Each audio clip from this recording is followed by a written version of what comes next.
कोई नया बंदा है, मान लो मैं ट्रेडिंग अभी शुरू करूं, तो ऐसा पॉसिबल है मैं 10,000 से 10 करोड़ कमा लूं? इम्पॉसिबल है भाई। और मैं तो साफ बोलता हूँ कि अगर आपका कैपिटल 10 लाख से कम है तो आपको ट्रेडिंग करनी ही नहीं चाहिए। ऐसा क्यों? लॉस होगा। एक्चुअली क्या है, देखो यार, ट्रेडिंग ना एक बिजनेस है। आप और मैं तो काफ़ी टाइम से मिल रहे हैं, हम स्पोर्ट्स खेलते हैं साथ में। तो आपने मुझे बोला तो मैंने आपकी एल्गो शुरू कराई, ठीक है? तो मैं लोगों को बता सकता हूँ, हाँ हाँ, है ना?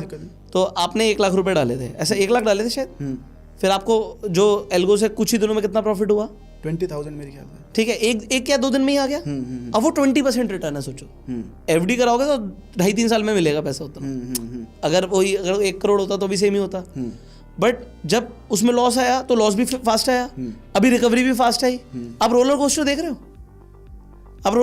हो, ये रोलर कोस्टर आप 1 लाख से सह रहे हो। और मैंने आपको बताया था कि मैं अपनी पूरी कैपिटल पे ऐसी ट्रेडिंग कभी नहीं कर सकता, है ना? दिस इज जब high risk and high reward, यही बोला था मैं आपको। अब पॉइंट क्या है, अगर आप रियल ट्रेडिंग की बात करोगे ना, जो मैं मार्केट में देखता हूँ, जो सेंसिबल लोग करते हैं, वहां पर होता है strict risk management. Warren Buffett का रूल मेरे हिसाब से सारे अमीर लोगों को पता है कि डोंट लूज मनी। अगर आपने पैसा गवाया तो आपका सब कुछ गया। Don't lose money, that is rule number 1। And rule number 2 is सीधा रूल नंबर 1। यही वॉरेन बफे बोलते हैं ना। हाँ।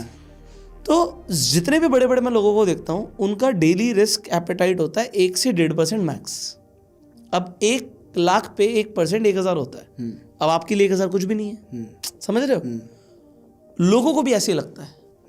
बट जिस आदमी के पास 1 करोड़ होता है ना, उसके लिए 1 लाख बहुत होता है, और परसेंटेज सेम होती है। बट जिसके पास 10,000 होता है ना, उसके लिए 100 रुपए का लॉस कुछ होता ही नहीं है। समझ रहे हो? लोग परसेंटेज में नहीं सोचते।